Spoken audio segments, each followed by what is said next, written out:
Chad Greenway will never forget where he comes from, and neither will I. That's because we both grew up in Mount Vernon, and that's where the similarities end. Let's start with Chad.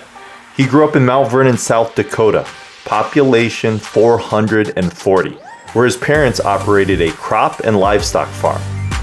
Here's one undeniable truth of farmers. They are masters of effort. Effort is defined as a vigorous or determined attempt. For farmers, there are so many daily demands that cannot be ignored because they are tired, because it's too hot or cold outside.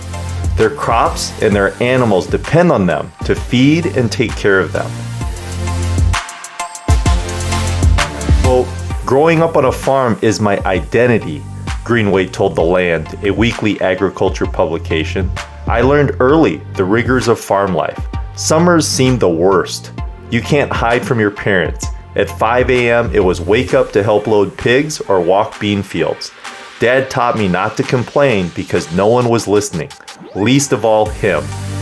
Chad didn't have a choice, and so he learned to motivate himself and developed a strong work ethic.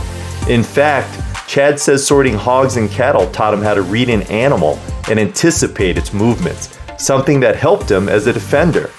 Though he grew up playing 9-man football, Chad walked onto the football team at the University of Iowa and he redshirted his first year.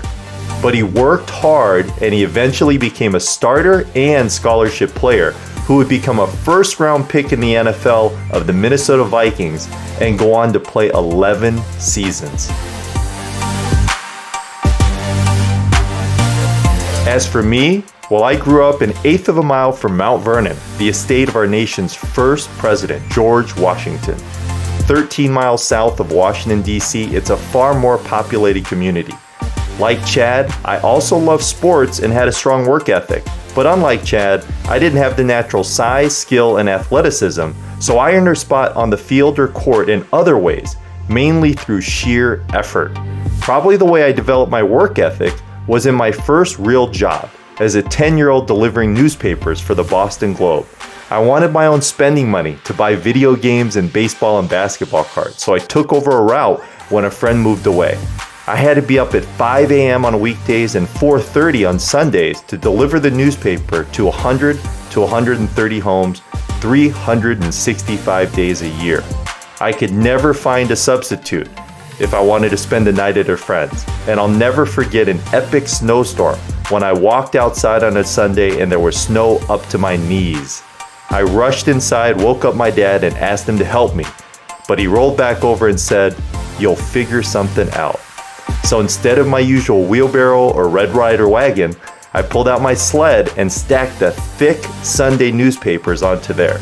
Because the sled couldn't hold as much as my wagon or wheelbarrow, my route took 3 times as long as usual.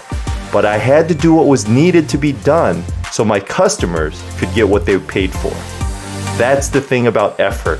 Only you truly know when you're giving it your all. You can see more examples of effort and learn more ways to practice it with my Model Student Athlete training session on effort. Just visit my website, SeanKJensen.com, to learn more. Lastly, on behalf of myself and my friends at MYAS, I hope you have a healthy and peaceful Christmas.